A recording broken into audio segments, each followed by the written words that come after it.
because you people don't want to report it. And in fact, I'd like to ask Karoline. Where's Karoline? I'd like to ask Karoline a question. Where is she? Did she? Uh-oh. She deserted us. You people don't want to report it. And in fact, I'd like to ask Karoline. Where's Karoline? I'd like to ask Karoline a question. Where is she? Did she? Uh-oh. She deserted us. She deserted me. Our great Karoline superstar deserted me. Anyway, she's right outside. She was going to talk about, because the fake news yesterday, they talked about that. They said, oh, I don't want to talk about affordability. The reason I don't want to talk about affordability is because everybody knows that it's far less expensive under Trump than it was under Sleepy Joe Biden. And the prices are way down. Karoline? Yes, sir. Could you discuss that question that was asked, and how it was asked in such a fake, disgusting manner by the fake news? Yeah, and I just saw it asked again here, and it's very unfortunate that the reporters in this room refused to address, sir, what you just said, which is that you inherited the worst inflation crisis in modern American history, and you are fixing it in 10 short months. And your entire administration has been tasked with this effort, from Treasury Department to Agriculture Department to the National Economic Council right here at the White House. They are slashing regulation. He signed the largest middle-class tax cut in 6 months. In 6 months, in record time, putting more money back into the American people's pockets. So affordability is what the American people elected this president to do, and he is doing it, and you guys refuse to cover it, and you refuse to cover that the previous administration created the worst unaffordability crisis in American history. And I've been watching the TV all day saying that he doesn't want to talk about affordability. That's what he's working on every day, and that's what this administration is doing. Right now. But you know why they refuse to cover it? Can I because they're fake news. That's why. Go ahead. Can I get her someone? Sure. Caroline, the Prime Minister would like you to work for him in Hungary. Please consider. You know what? That's a very good decision you just made. Please don't leave us, Caroline.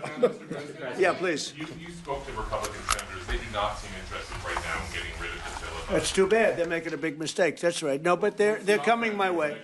You're right. Wait a minute. The way to do it for the Republicans is to terminate the filibuster. They call it the nuclear option. This is the second form of nuclear. Very good. Very good. This is a good form. This is not a bad form.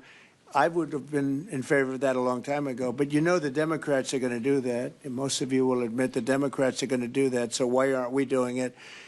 And I think only a foolish person would be against that, especially when you realize that these are crazed people. These people are absolutely crazed, Trump derangement syndrome, whatever it may be. And I am totally in favor of terminating the filibuster. And we would be back to work within 10 minutes after that vote took place, and lots of other good things would happen. And it doesn't make any sense that a Republican would not want to do that. If they're not going to do that, then it seems like you'd have to make a deal with Democrats to end the shutdown. Here's some of the things that we'd pass if we terminated the filibuster. Voter ID, no mail-in voting, no cash bail, no men and women's sports, no welfare for illegals. You could go on and on. This is 2 pages of things we'd do if you did that. Without it, I don't know that you pass anything, because you can't deal with them. They're really irrational. They really are. But I was happy to see that a tremendous liability to this country, a woman that made herself rich in this country, Nancy Pelosi, has quit. And she'll be out of here pretty soon. And I consider that to be a great asset for America, getting her out. Yeah, please go ahead. Are you really going to deal with Democrats? You're not interested in the I don't know. We'll see what they have. I mean, we'll see. But they're very destructive for the country. NBC, fake news. I'm not taking you. Go ahead. President, are you worried about it backfiring in the future on Republicans should they get rid of the filibuster, and then down the road Democrats? Well, you know, normally I would say, well, a little bit. But the reason that I'm not is because if they ever took over power, they'll do it. Look, Joe Manchin and Sinema are 2 people that are no longer in politics because of this issue. They were opposed to what the Democrats wanted to do. They wanted to terminate the filibuster. They were opposed to it. They're no longer in politics. They're gone. The Democrats will do this. So if the Democrats are going to do it, I'm saying Republicans should do it before they get a chance. It's very simple. And if we do it, we will never lose the midterms, and we will never lose the general election, because we will have produced so many different things for our people, for the country, that it would be impossible to lose an election. AI bubble. Are you worried about an AI bubble? No, I love AI. I think it's going to be very helpful. So many things are happening with it, and in addition to which, we're leading China, we're leading the world in AI. We're building massive electric plants that the companies themselves are building for their plant. I've given them the right, because we need so much electricity for that. And just the word is electricity, believe it or not. Double the electricity that we currently have in the country for just the AI plants. And I've allowed those companies to rebuild and build electric plants along with their facility. We're getting approvals done in less than a month, sometimes in 2 weeks, for massive, beautiful, massive buildings. And no, I'm totally in favor of it. I think it's really going to be the wave of the future, and we're leading the world. We're leading everybody by a lot.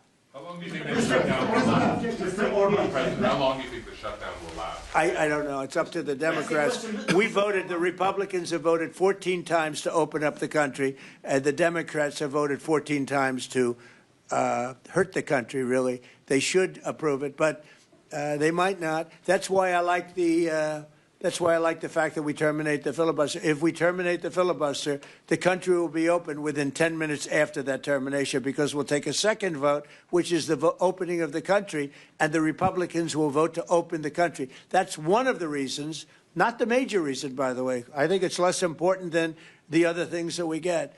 But if we terminate the filibuster, the second vote that we will take will be to open up the country. It'll take 10 minutes, and the country will be open. Is there any room for bipartisanship? Because it seems like that's the main purpose of the filibuster, is to create some sort of compromise. So Well, it didn't work, obviously. So You're right. That was the purpose of the filibuster, bipartisanship, but that didn't work. So are you saying the next 3 years in Washington there shouldn't be? Well, no. If the filibuster is terminated, we will have the most productive 3 years in the history of our country. If the filibuster is not terminated, then we will be in a slog with the Democrats, and very little for either party will be done. So it's a good thing. Thank you very much, everybody. Thank you very much.